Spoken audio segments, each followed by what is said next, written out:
Situs Ratu Boko penuh misteri dan mengandung teka-teki. Para ahli purbakala yang ingin menjawab teka-teki dan menyingkap tabir yang menyelimuti situs Ratu Boko yang penuh misteri itu selalu kandas karena belum diperolehnya semua data yang diperlukan.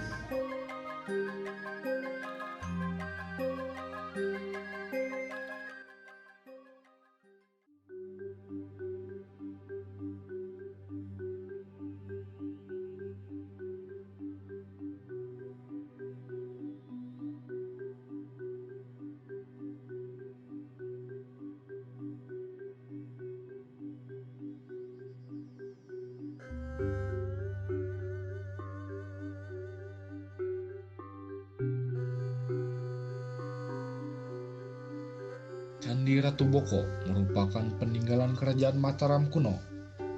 Candi ini memiliki dua cara agama, yakni Hindu dan Buddha. Hal ini dibuktikan dengan adanya prasasti yang ditemukan, yaitu prasasti Abaya Giri Wihara yang berangka tahun 792 Masehi. Saat ini, prasasti Abaya Giri Wihara tersimpan di Museum Nasional Jakarta. Prasasti tersebut dibuat oleh Raja pertama Mataram kuno, yaitu Rakai Panangkaran yang beragama Buddha. Prasasti tersebut memiliki arti sebagai wihara di bukit yang bebas bahaya. Prasasti Abaya Giri Wihara juga ditulis menggunakan huruf Pranagari, yang dimana huruf tersebut merupakan ciri dari agama Buddha. Sehingga penemuan inilah yang menjadi petunjuk mengenai awal fungsi dari situs Candi Boko dibangun sebagai sebuah kerajaan yang bernama Mataram kuno, yang kemudian membuat sebuah wihara yang didedikasikan sebagai tempat peribadatan dan belajar untuk agama Buddha. Namun, kemudian kedudukannya digantikan oleh raja-raja Mataram Hindu, yaitu Rakai Pikatan. Corak Hindu ini dibuktikan dengan adanya penemuan berupa arca, Durga, Ganesha, dan Nyoni, yang dimana penemuan tersebut merupakan unsur-unsur dari agama Hindu. Disebut Candi Boko karena dahulu terdapat sebuah legenda yang menceritakan tentang asal-usul Candi Boko.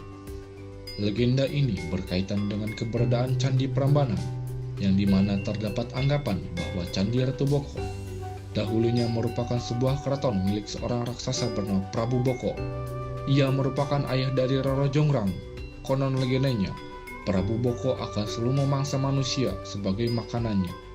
Hal ini menjadi sebuah teror bagi penduduk yang tinggal di sekitar keraton, hingga masyarakat setempat berusaha mencari perlindungan kepada kerajaan tetangga.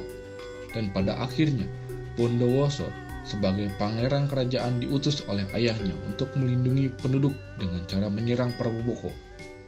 Melalui serangan tersebut, Prabu Boko terkalahkan. Hal inilah yang menjadikan situs tersebut dikenal sebagai Candi Ratu Boko dengan arti keraton milik Prabu Boko. Kawasan yang sangat luas, yang terdiri dari beberapa struktur bangunan yang kompleks, baik dari bangunan yang masih terlihat utuh hingga reruntuhan yang hanya berupa batuan-batuan yang sudah tidak dapat dipasangkan kembali. Struktur bangunan yang dapat pertama kali kita lihat adalah gapura. Terdapat dua gapura, yaitu gapura luar dan gapura dalam. Gapura luar terdiri dari 3 pintu, sedangkan gapura dalam terdiri dari 5 pintu. Setiap gapura dijaga oleh Kala.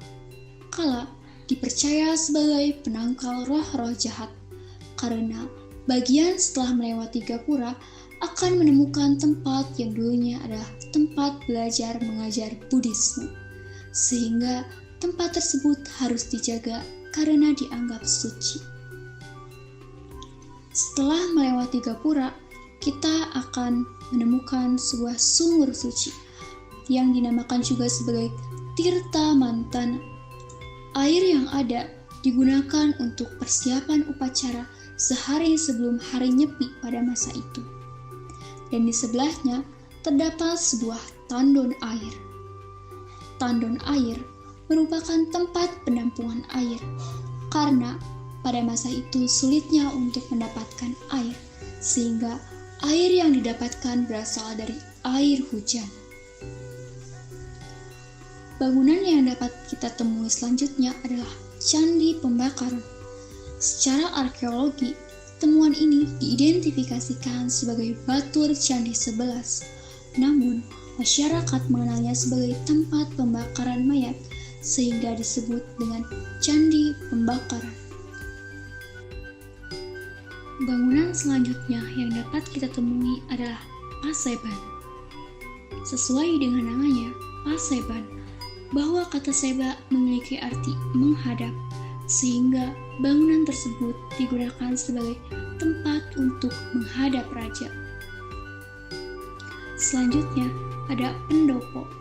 Pendopo merupakan tempat belajar mengajar untuk agama Buddha. Setelah diambil alih oleh Rakai Pikatan, kemudian tempat ini dijadikan sebagai tempat tinggal raja. Selain itu, di sini juga tempat ditemukannya prasasti Abayagiri Wihara. Terdapat benteng setinggi 3 meter yang memagarinya dengan luas lahannya yang berukuran 40 kali 30 meter. Selain itu, juga terdapat 3 jalan masuk menuju pendopo yang berupa gapura Paduraksa, yaitu berada di sisi utara, barat, dan selatan.